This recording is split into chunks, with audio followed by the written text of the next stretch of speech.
যে ঘাটতি আছে স্পষ্ট, সেটা লুকানোর কোনো সুযোগ নেই। এই ক্ষেত্রে বলতে হয় গণ আর জন, এই শব্দগুলোর কিন্তু যাচ্ছে তাই ব্যবহার হচ্ছে। গণমার, গণপিটুনি, জনরায়, আবার গণতন্ত্র, আবার গণমাধ্যম, অর্থাৎ আমরা এই অর্থগুলো আসলে ওইভাবে ধারণ করতে পারছি না। এটা অপ্রিয় কিন্তু কঠিন সত্য। আদালতের কেন বলতে হবে, নির্দেশ দিতে হবে?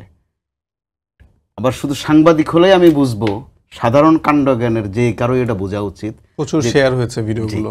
তার মানে হচ্ছে একটা মানসিকতা তৈরি হয়েছে, একটা নোংরা জিনিস শেয়ার করা, বাংলায় হচ্ছে শরিক হওয়া, অংশীজন হওয়া। যে নিরীহ তারও বোধে মন চায়, অর্থাৎ তারও একটা ইচ্ছা জাগে।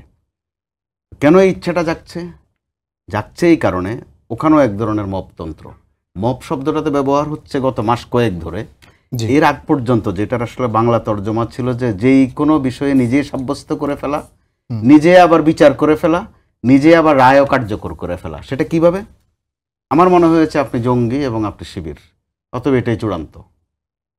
অথবা আমার মনে হয়েছে আমি শাহবাগ দাঁড়িয়ে একটা দাবি করে বসবো, একটা বায়না ধরে বসবো, আমার বায়নাটাই কার্যকর হবে। এটাও এক ধরনের কিন্তু বিচারের আগে বিচার করা, অথবা বিচার দায়িত্ব নিজের হাতে তুলে নেয়া। তো সেটা এখন সময়ের ব্যবধানে সেটা এখন মব নামে চলছে। কয়েকদিন আমরা মব জাস্টিস, এটা একেবারে ভুল শব্দ। মব তো আবার জাস্টিস হয় না, ইনজাস্টিস হয়। ইনজাস্টিস। আর যদি খাঁটি বাংলাই বলি, এটা একটা পান্ডামি বা বদমাইশিও বলা চলে।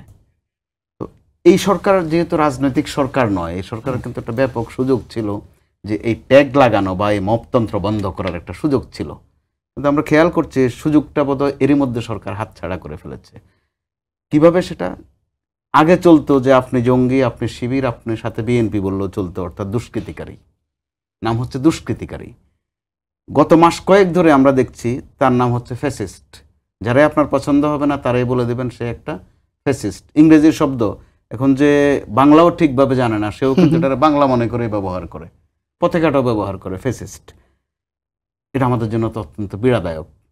এবং এটার কোনো একটা ফুল স্টপ পড়বে কিনা আমরা ওই লক্ষণ কিন্তু দেখছি না। প্রতিদিনই নতুন নতুন ঘটনা আমরা সামনে দেখছি, যেগুলো আমাদেরকে দেশের একজন সাধারণ নাগরিক হিসাবে উদ্বিগ্ন করে।